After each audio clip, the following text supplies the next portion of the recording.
గరుడ పురాణం ద్వారా మన జీవితం సరైన దిశలో సాగేందుకు అవసరమైన బోధనలను తెలుసుకోవచ్చు. ఇందులో సాక్షాత్తు శ్రీ మహావిష్ణువు చెప్పిన మాటలు మన మనస్సును శుద్ధి చేస్తాయి. ఈ వీడియోను చూసే ముందు వీలైతే వీడియోని లైక్ చేయండి, కుదిరితే మన ఛానల్ని సబ్స్క్రైబ్ చేసుకోండి. ఓం నమో నారాయణాయ. ఆత్మ శాంతిని పొందాలంటే కొన్ని మాటలు మనసులో పెట్టుకోవాలి. సాక్షాత్తు శ్రీ మహావిష్ణువు అన్ని చూసే తత్వం కలిగిన వారు. ఆయన కేవలం ఆలయాల్లోనే కాదు, మనం చూడలేని చోట్లలోనూ కూడా ఉంటాడు. ప్రతి జీవిలో శ్రీ మహావిష్ణువు సాక్షాత్తుగా ఉన్నారు.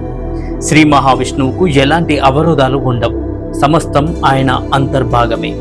శ్రీ మహావిష్ణువును ఒక నిరాకార స్వరూపంగా పూజించవచ్చు. శ్రీ మహావిష్ణువుకు ఒక నిర్ణీత రూపం అనేది ఉండదు.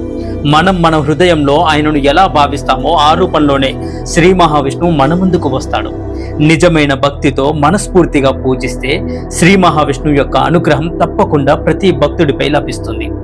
శ్రీ మహావిష్ణువు మనకు ముఖ్యమైన బోధన ఇచ్చారు. ధర్మ మార్గంలో నడవాలి, మంచి మార్గాన్ని ఎంచుకోవాలి, మంచి పనులనే చేయాలి. జీవితంలో ఎంతటి కష్టాలు వచ్చినా న్యాయం, నీతి అనే ధర్మాన్ని వదలకుండా ముందుకు నడవాలి. ఎందుకంటే మనం ఎంచుకునే ఈ ధర్మ మార్గమే మన జీవిత దిశను నిర్ణయిస్తుంది. మనం చేసే పని మీదనే మన ఫలితం కూడా ఆధారపడి ఉంటుంది. ఎవరు చేయవలసిన పనిని వారే పూర్తి చేయాలి. మన పనిని ఇంకెవరో చేస్తారు అని ఆశలు పెట్టుకోకూడదు.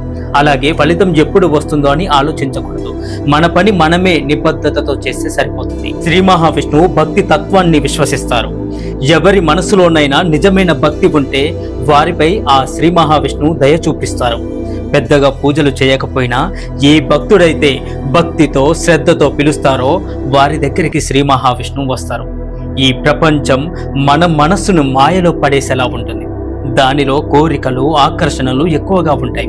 వాటిలో మునిగిపోవద్దని శ్రీ మహావిష్ణువు హెచ్చరిస్తూ ఉంటారు. మాయ నుంచి బయటపడాలంటే భక్తి, ధ్యానం అవసరం.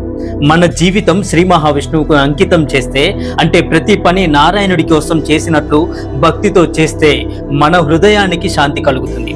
దీనినే అంకిత భావం అంటారు. ఈ భావన మన మనసును శుద్ధి చేస్తుంది, మన ఆత్మను నారాయణుడికి దగ్గర చేస్తుంది. నిజమైన భక్తి అనేది మన మనసులో మాత్రమే కాదు, మన మాటల్లో, మన ప్రవర్తనలలో కూడా ఉండాలి. ఇతరుల పట్ల ఎలా మాట్లాడుతున్నాం, ఎలా ప్రవర్తిస్తున్నాం, ఇవన్నీ భక్తిని చూపించే లక్షణాలు. శ్రీ మహావిష్ణువు చెప్పేది ఏంటంటే, జీవితం కేవలం ఆస్తులు సంపాదించుకోవడం కోసం కాదు, మన ఆత్మను శుద్ధిపరచడము, చివరికి పరమాత్మలో ఐక్యం అవ్వడం మన అసలైన లక్ష్యం. శారీరకంగా, మానసికంగా, ఆధ్యాత్మికంగా సమతుల్యతతో జీవించడం చాలా ముఖ్యం. ఇవి గరుడ పురాణం ద్వారా శ్రీ మహావిష్ణువు ఇచ్చిన మార్గదర్శకాలు. ప్రతి ఒక్కరూ ఈ బోధలను హృదయంలో ఉంచుకుంటే జీవితం మరింత ప్రశాంతంగా మారుతుంది. ఓం నమో నారాయణాయ. మీకు ఈ వీడియో కొంచెమైనా ఇన్ఫర్మేటివ్గా అనిపిస్తే మన ఛానల్ని సబ్స్క్రైబ్ చేసుకొని ఓం నమో నారాయణాయ అని కమెంట్ చేయండి. వీలైతే వీడియో నచ్చితే లైక్ చేయండి. హరే కృష్ణ.